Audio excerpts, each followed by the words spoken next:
So let's go ahead. We'll start off outside of the business entirely. Tell us a little bit about yourself, who you are as a person, what you like to do for fun, stuff like that. All right. Pretty simple. I don't know what's my problem, but I'm very struck with the disease called entrepreneurialism. So since I was younger, I think I started probably around sixth grade figuring out that business is my only passion. So I do play sports. I play volleyball. I have, a lot of social interaction with people and whatnot. I'm married, have two kids, and we live in Dallas, Texas. But everything is kind of centered around, what kind of crazy concoction I'm cooking up next, whether I've opened and ran 7 restaurants, bars. I was president of an electric car company for years. I started up the first equity crowdfunding company in the state of Texas. I have a cost accounting background with a finance degree. So I've been that weird guy that always likes to do something and I was never stuck in an office. And so I haven't worked for anyone since I was 23. So I've been pretty active in the community and active in business world. Definitely.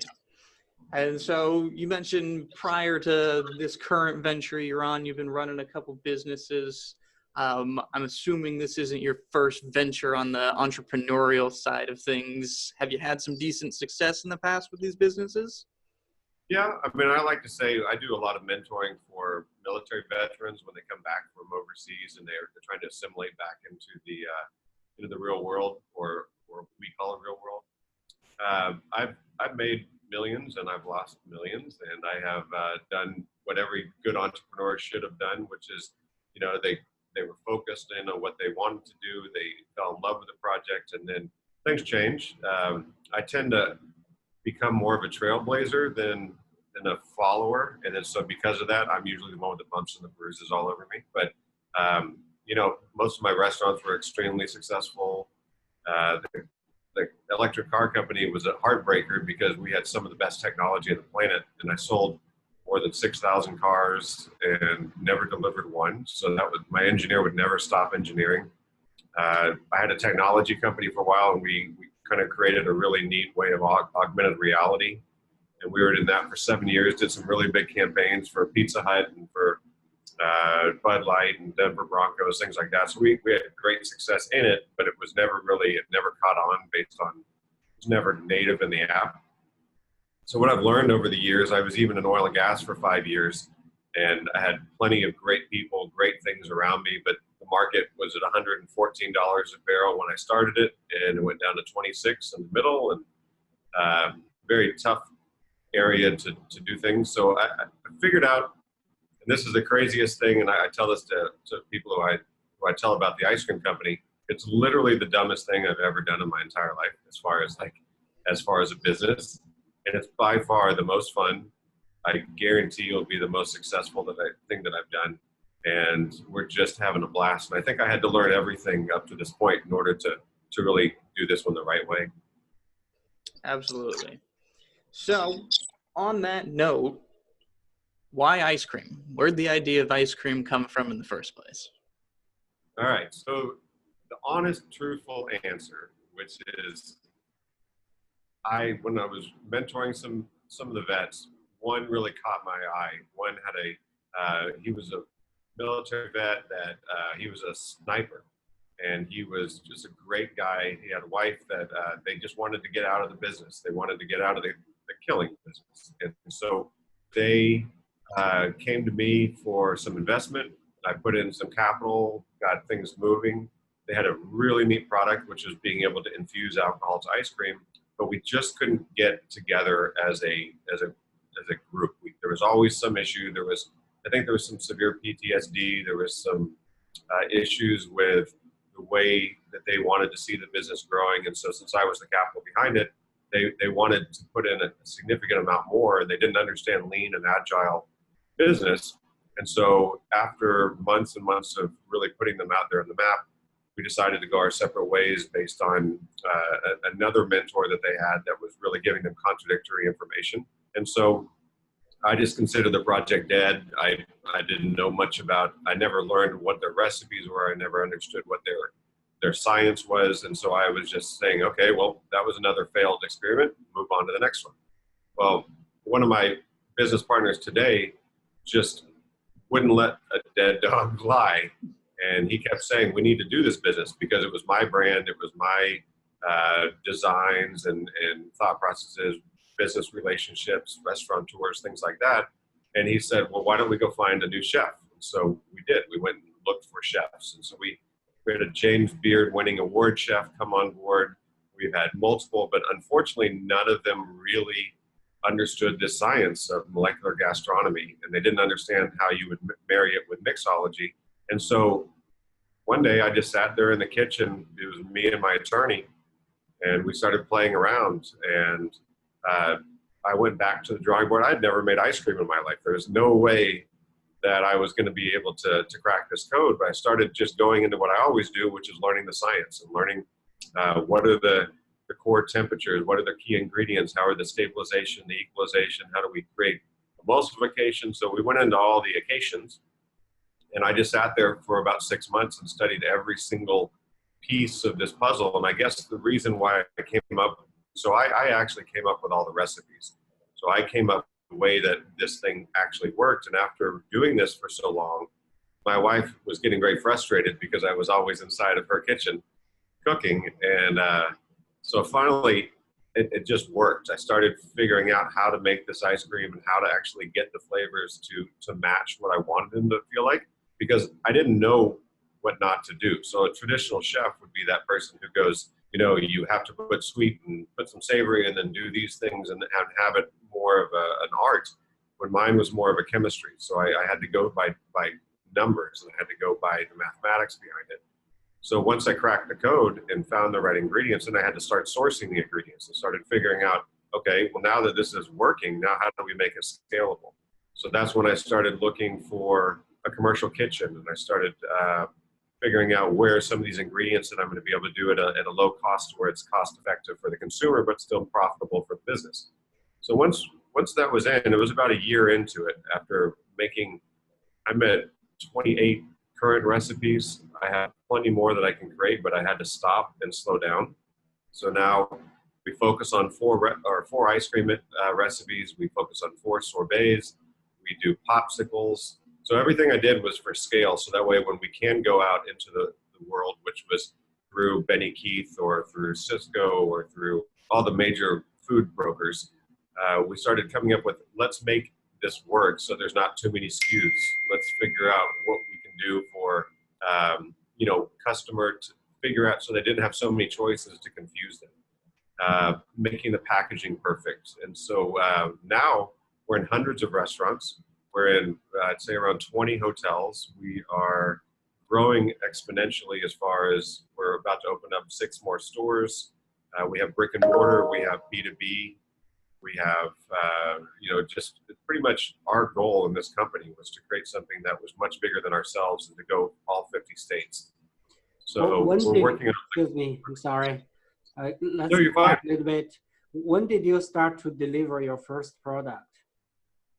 We started delivering our first product at a major or a minor league baseball team in Frisco, Texas, which is the farm team for the Texas Rangers. And that was our first real taste or voice of customer. So we would do samples and we would sell products for about 2,000 people every Thursday night home game. So that was our really first big vision into this. And then we launched it to another sports, which was a minor league basketball team. And then we started going into restaurants. So I'd say somewhere around 2018 is when we really got started. And then going into 2019 is when we had our legs and we had all of our, abilities for scale. So currently we can do around 40,000 gallons a month in production. And we can do about 1,800 popsicles an hour, and we expect to expand that as well. How much do you sell currently? Currently, we don't divulge too much of our financials, but we keep a stock of about, I'd say, 12 pallets of ice cream at any given moment, and we go through in one festival. We will sell between $5,000 and $10,000 per day in a festival, and we can be doing 5 festivals simultaneously. We have delivery vans. We have restaurants that are all serving at that time period. And right now we're currently only serving in Texas. So we're in Dallas, Fort Worth, El Paso, San Antonio, Houston, Austin, Lubbock, Midland. We're expanding into South Padre Island. We're going into New Braunfels, things along that nature. So pretty heavy in Texas. How did you approach your first customers? Usually at the beginning is always hard. How did they trust you because you didn't have a name? Well, I think fortunately, and this is what the lightning in the bottle is for us, is the product sells itself.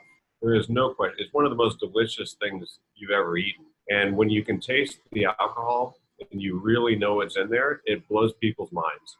And so for us, I'll give you an example. When I sell oil and gas, or when I have to do certain things in the industry of crowdfunding, I can talk to one person who's technologically savvy, and then I can talk to another person who's very oil and gas savvy, but they never really mixed. There was no understanding in between. But for us, I say, do you like ice cream? And usually the answer is yes. And then I say, do you like alcohol? And usually the answer is yes. And I quit selling right then and there. I'm done. I don't have to say another word. I just put a spoon in their mouth and it's ready to go. And so I have the highest sales ratio I've ever had in any business. Right now we're working at around a 95, 96% yes ratio. I've never, ever had that in any business. So if you want to sell to a restaurant, you just go there with your ice cream and ask them to taste it. Is that the way you sell? Absolutely. We walk with very high arrogance right to the head chef or the general manager, and we say, you got to try this. And they'll ask, what am I trying? Don't worry about it. Just try it. And when we do that, it's given us that confidence to know we can walk into any place that we want to, and there's pretty much almost not a guarantee. Nothing's guaranteed.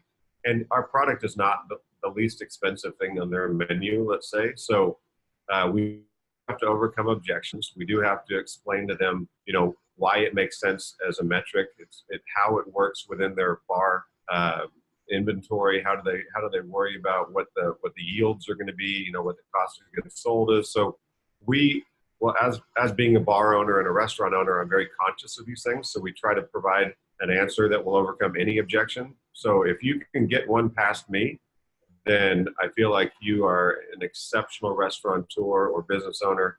And there are times where it just doesn't make sense. But on the most part, the profit that they make from our ice cream significantly over justifies the negatives that they would have had on if they need a 17% liquor cost or if they need a 33% food cost. We can overcome almost any objection. Okay. You said you also you're opening stores. You have stores already, do you? We do. We have a brick and mortar store in North Dallas, so near the Galleria Mall. And it was never intended. We never really wanted to do brick and mortar. It was always a B2B business. But then as we went to county fairs or farmers markets or different pool parties or hotels, restaurants, things like that, they always wanted to know where they could buy it for their house or their lake house or for their own pool parties. And we realized we were losing money every day by, first of all, not selling at a retail price. But second of all, we were losing money because these people didn't want to go back into the restaurant to go buy it when they wanted to come and get a large quantity from the store. So that's when we opened up our first, we call it a taste kitchen.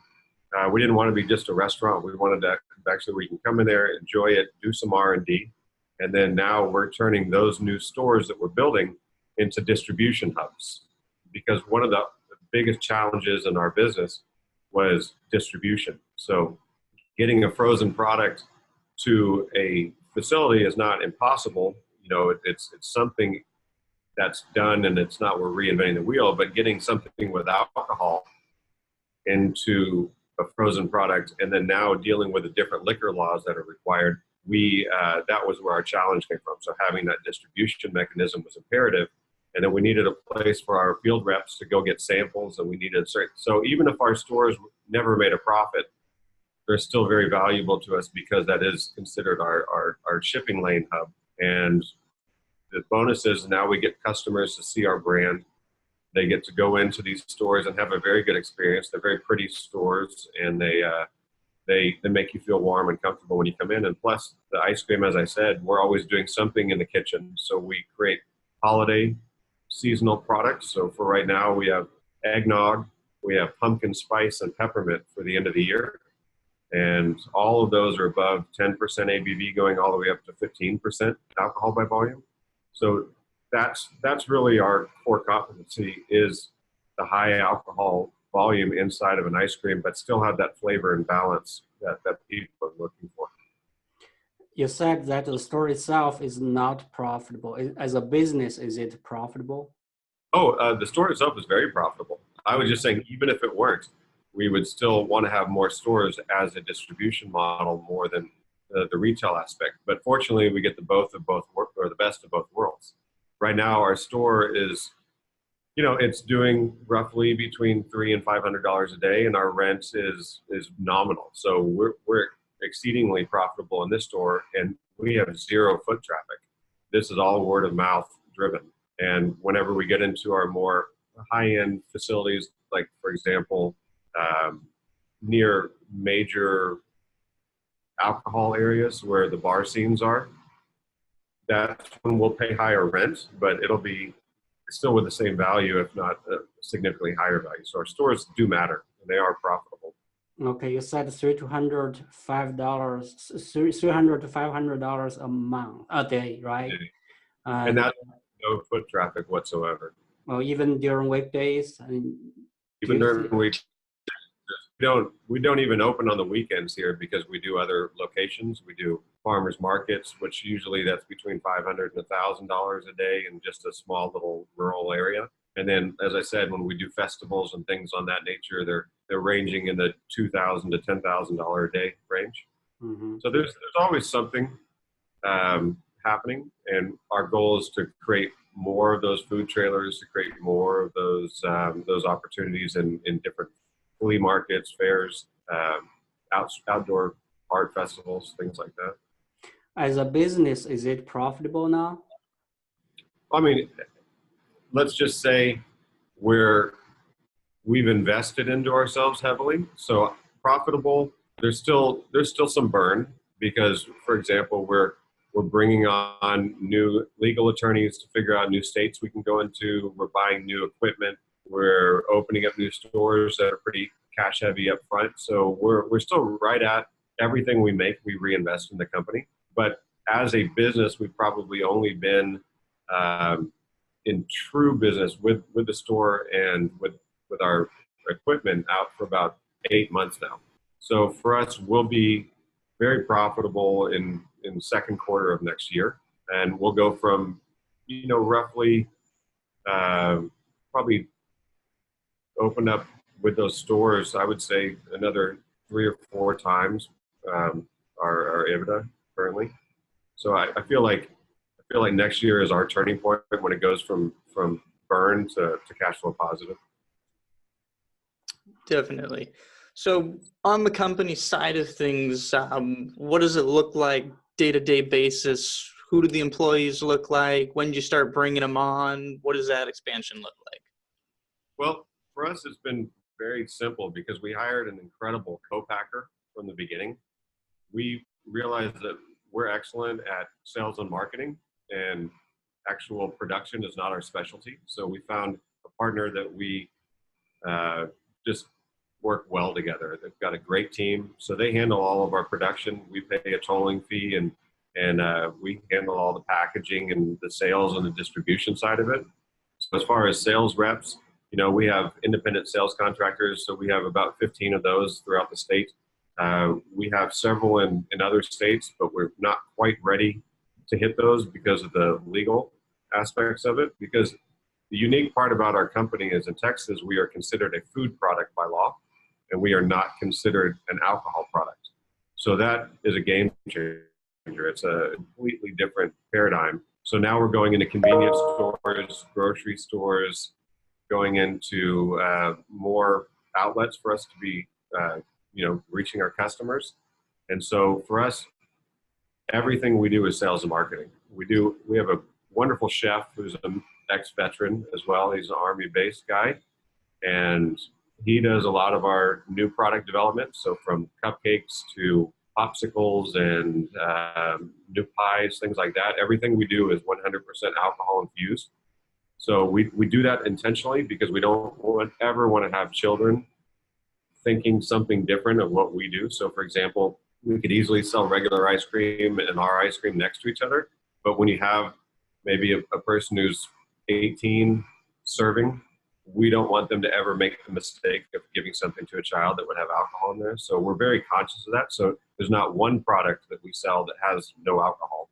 And we do that so that way we card everybody. We follow the same rules as we would when I have bars. Everything we do is following the dram shop rules and making sure that we treat our customers properly. Definitely. So starting up, obviously you've had plenty of ventures in the past. You're well aware of what it takes to get something off the ground and running. What were the type of risks you were looking at when starting this up? Risk.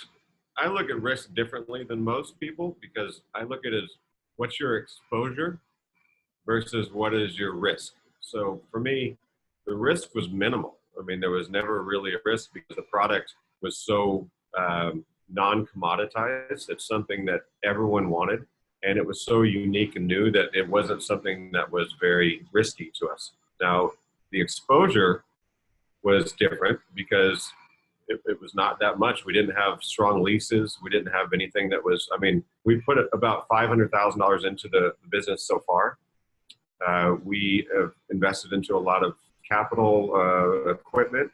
We've done a lot with vehicles. So we have an entire fleet of vehicles so everything, if it were to go south tomorrow, has a resale value and has, and I'm an extremely good shopper. And so because of that, pretty much everything that we've bought is worth probably in the $1 to $2 million range versus it being at 500,000. Everything was through auction. Everything was through just strong procurement. So that's one thing I learned over the years in the restaurant business is never buy anything new unless you let somebody else have it for a much discounted rate. So I never really felt there was a risk. I put a lot of money into this, and we brought on an investor that's going to be helping us get to the next level. So for us, it's always been about how do we create an extremely good ROI and at some point have an exit strategy that will be very, very beneficial to us all. You mentioned that you put in $500,000. Is that or your money or other investors' money? No, it's been a combination. I have one silent partner who she was actually an employee of mine for quite some time, and she loved the transition I was making from technology into this space. And she happened to have an inheritance that kind of allowed her to do a couple things that she normally wouldn't have been able to do. And I put in every single penny that I had into this business, and never taken a salary. So I've done everything the exact way that a good entrepreneur would, which is that's the risk. I'll risk everything to see if there's something that could have a big win at the end. And that's what we've done. So we've all put risk in, but we never felt it was too much to bear. Okay, so the risk, there is some financial risk and maybe also opportunity risk because you could have done something else if you didn't do this. There's always that. Absolutely. I should be working as a CMO of another company right now and making, a couple $100,000 a year instead of living like a pauper. But you know what? I'll take that risk, and that's my cross to bear. Okay. And I've done this before, and that's why I say made tons of money and lost tons of money, because you just never know what the product is going to do. Yeah. Definitely. So you mentioned earlier a lot of the products and kind of support for the company that you brought in, you've been able to do well below market value so that you do have that kind of ability to get out of it if you need to down the road. Along those lines, what are some of the other things that you feel that you've really done right with the company so far? I think the best thing is the team that we brought in. I have been and let's just say I've been a product of bad corporate culture before, where we had a great team to start with, and then everything goes bad because you bring in one bad apple, and people start to lose confidence. They start to lose faith. They start to lose their desire to go into the office. And I think what we've done here is we've built an incredible team. Everyone here has a passion for it. Everyone sees something bigger than what they would normally see in anything else. And so I think that would be our number one. But I think our number two is the branding is absolutely perfection. I mean, it is spot on. It's exactly what we wanted to do. It creates this this freedom to go anywhere in that branding with our logos, with our design, with the way that we get out in the community. So I think those are the two probably biggest things we've done. Definitely. And on, I guess, the exact opposite side of things, do you feel you made any mistakes along the way that you wish you could go back and change? I know we're pretty early on in the process for the most part, but anything you regret doing a certain way that you would have changed? You know, I'm gonna be honest and say no. I mean, this has been one of those where it's been such a pleasure. Like, we haven't been doing this for long enough to where we will find those regrets. And when we cross the chasm, I'm sure there'll be plenty. But at the moment, it has been absolutely organized. It's been well structured. It's been like every time we needed something, it was just there. There has not been one of those moments of man, I wish I would have done that. I think I've learned enough and from my experience and so many other things that I've kept my eye on when to constrain capital. I've kept my eye on when not to expand, when normally I probably would have doubled down and gone to do something. And so I can truthfully say, no, I think we've had an exceptional experience. And I've learned so much that I'm not willing to take those risks and do those mistakes. And we've been more conservative on this. Okay. How many people are working in the company now, full time? Full time, we're about 6. As far as that really actively push it. I mean, the sales reps work every day, but that's, you know, it's independent, and we have people who come in, and a lot of it's voluntary. So they're in it for an equity piece at the end. They're in it for, you know, that big chunk at the end. But right now we're all in a position where we said, let's take risks as far as let's take the big win at the end versus a small, you know, steady income right now. So I think that's where we are. And like I said, the team is just impeccable. I mean, from my right arm, which is, he's the chief revenue officer. He's out there hitting the streets every day doing it. And he has been instrumental in doing these things. And I've got a great, you know, like I said, investor who does a lot with us, more as financial support, not necessarily on the boots on the ground every day. We have a great chef who comes in here daily and works what kind of new things can we do, because we don't ever want to do something normal. We don't want to do anything that anyone else can do. So everything we do has a lot of thought and a lot of nuances that not any chef can just go and just figure it out. So reverse engineering is a very difficult process for us. It's one of those things where they just don't understand it. And they can do some of the nominal things, but when it comes to our ice cream, we feel like our buffer zone is pretty substantial.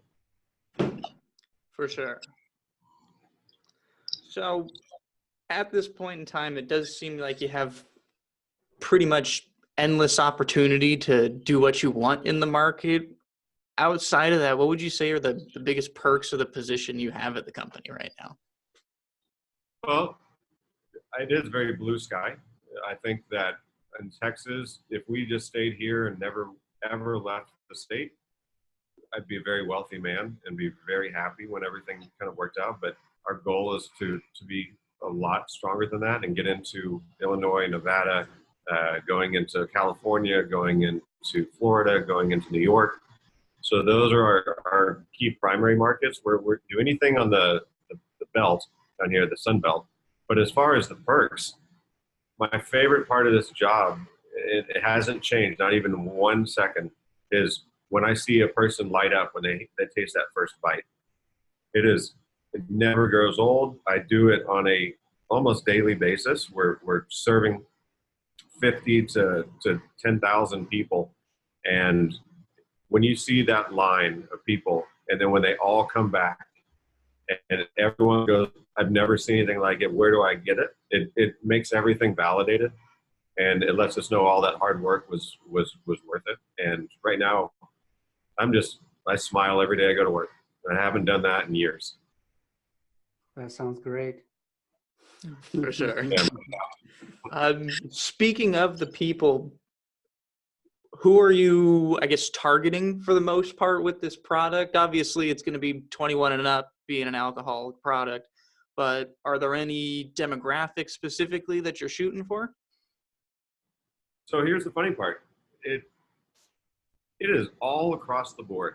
I mean, normally I would say I'm looking for a 32-year-old to 45-year-old female that lives in a higher, area of income, and then I would look for college educated. I mean, I can go down into the psychographics pretty well. But the thing is we can go into a redneck dive bar. We can go into a 5-star white linen tablecloth restaurant. We can go from a music concert venue to a sporting stadium to an art festival or to just a beer fest. It absolutely is universal in the product because ice cream is for everybody, and it has a very personal attachment to it. So for example, we make products that they love because of the fact that they love the ice cream. So when you try our mint chocolate chip, it's one of the best mint chocolate chip ice creams you'll ever have. But on top of that, it's 12.7% ABV. And so it has a kick to it. I mean, if you look at a beer is 4 to 4.5% alcohol by volume. Mm-hmm. Our product is 12.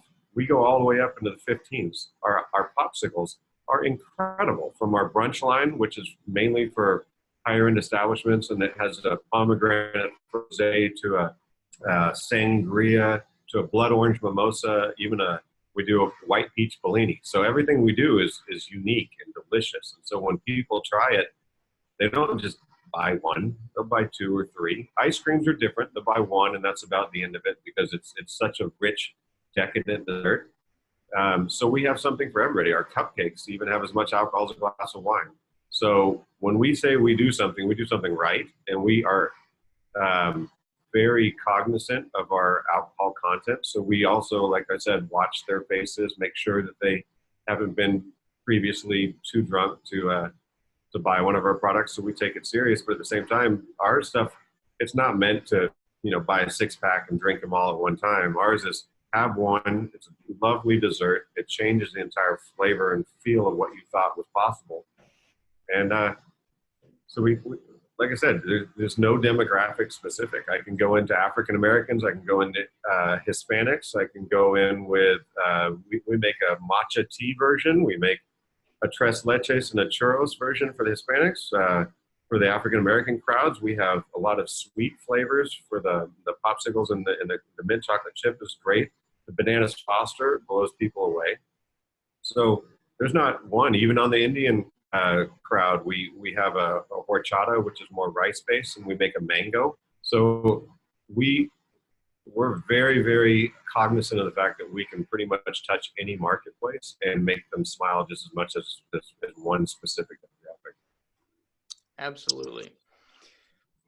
So obviously there's some pretty big plans for expansion coming up. Is there any one aspect of it that you're particularly excited about, or any one place you really want to get into? I would say the stores are my least favorite of all my expansion plans, but they're going to be probably one of the most critical.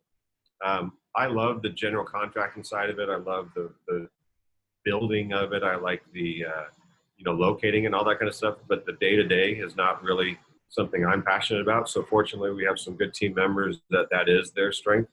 So when it comes into new marketplaces, there's going to be a lot of nuances with legals and all that stuff. So that's where we have our attorney who's really specialized at that. So for me, my job is really running the team and letting them use their strengths, and me just being out there, face of the company, fundraising, things like that, just what a true CEO should be doing. And I think when we get to this, we do know that at some point we will sell the company. And with that, we want to they have a great structure that's beneath them. So it's not just a good taste and a good idea. It really has the legs that give it the valuation that we're looking for. So that's kind of where so my future is really just expanding the team and having some fun with it. Definitely. And at this point in time, I know you mentioned there's a couple other people doing similar-ish type things. Are there any, do you see any big threat for them, or are you feeling pretty confident where you're sitting right now? Well, here's the way I look at it. I'll give you a couple examples. We have Haagen-Dazs, who came out with a really interesting concept of alcohol-flavored ice creams. Well, some people would look at that as a threat. I look at that as one of the most incredible opportunities for us because they're building a marketplace. They're bringing awareness to a marketplace that didn't exist. And I look at some of the other competitors in New York and in, let's just call in Maryland, that have some good products. You need all these big companies to come out there and you want rise. So I think by creating the category and having not a huge saturated market, we're all helping each other versus it being, competition and cannibalizing our market. I think it actually adds value. Now, if you look product to product, no one can compare to us when it comes down to the ABV. So the highest ABV of a competitor that we found is significantly below the lowest ABV that we have. So that's what really kind of separates us as a company. So if you're looking for the Rolls Royce, you found it. If you're looking for the Corvette, there's another one out there. If you're looking for a Accord, there's something for everybody. Ours isn't the cheapest, but ours is by far the most flavorful, dynamic, and where it is. And without question, you can taste the booze because you know what's in there from every start to finish. So that's kind of where we kind of signify or specialize in our industry. For sure. And obviously, you said down the road, the plan is to sell. Is there any reason you'd see or any point in time where for whatever reason you wouldn't want to sell or you'd want to hang on to the company? Well, I think that's the beauty of business. Until it bores me or there's something that just doesn't make sense, then I'm not looking. I mean, we know that we built it to have that exit, but at no point would we leave it or if it wasn't the right offer and it wasn't the right time or the right person, because we've turned down capital left and right. Everyone wants to invest in this. And we're like, no. Like, if you knew how many times a day we get asked to go on Shark Tank, you'd laugh. I mean, it's almost like this constant repeating noise. But why? I mean, we had no desire to do that. We're stingy because we have something and we know it, and we're just going to keep playing until we can't grow anymore naturally. It has to be something where it has to be a strategic partnership for us to grow to that next level. Absolutely. And on more of the entrepreneurial side of things, what would you say would be kind of your key pieces of advice for somebody to strike out on a similar path or get into the field of entrepreneurialism? I've been asked that question 1,000 times, and the very simplest answer I can give you is don't quit your day job. I highly recommend follow your passion, do something, but do it after work. Let somebody else pay for your medical, let somebody else pay for your house and all that kind of stuff until your job that's the side job is making more money than your original job. And so that would be the number one advice I would give is don't just sit there and think it's going to be easy and it's going to be, super fun and that's all it's going to be. There's so much work and there's so much time and energy, and you're going to lose relationships, and you're going to, like, I tell my own wife, I'm like, I'm a wrecking ball. If you get in my way, I'm going to crash through you. I'm going to crash through the house. I'm going to crash through everything. But if you just let me alone and kind of just support me and balance with me, but she's watched this for years and years and years and years and years. So she's seen who I am. But if you're a young entrepreneur and you're coming into this field and you just think it's going to be, I have a great idea and I'm going to go do it, you're mistaken. And I think you should seek some good advice from a mentor and really, truly explore what you're trying to do. Definitely. Sure. Totally agree. Yeah.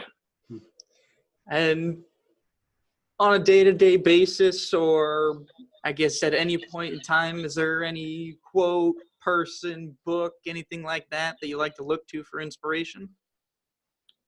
Uh, you know, I don't read fiction. I find that whenever I drive or I travel or I do anything like that, I try to learn no matter where I am, because for me, reading is it's a time suck. But when I'm using it, I love Audible, and I love trying to utilize that time period to gain strengths and learn from other people's experiences. So I love Jonah Berger. I think he's an incredible author. I love learning. He just has this one book called Contagious, which is one of the most game-changing marketing books I've ever read. I like, I like reading any type of book that is going to motivate me as far as how do I do something different. I love, just Malcolm Gladwell, things like that, where I can understand those tipping points and why things matter, and some of the outliers that I never could read before, but now you see it, it kind of opens up your eyes. So I would say always read, but I would limit the amount of things that aren't productive and don't help you grow versus it just being some sort of release, unless you need that release because you're in your work so much that you kind of have to get away. That would be my only advice. For sure. And at this point in your life, what would you say you're most grateful for?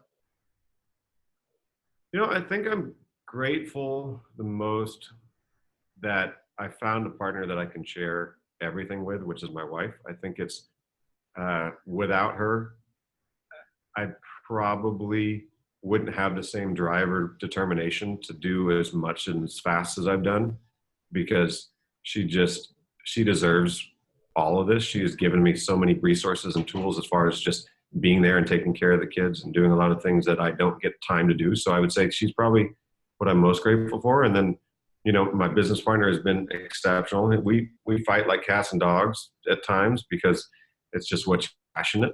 But he's been really a key leader, or key role in keeping me motivated to just. So it's having that team around me that I don't want to let down. I think that's what I'm probably most grateful for. Definitely. Sounds great. Well, on the interview side of things for our questions, that's going to wrap everything up. But I know I speak for myself and Charlie as well. We're absolutely very happy to have you here. Oh, I appreciate it.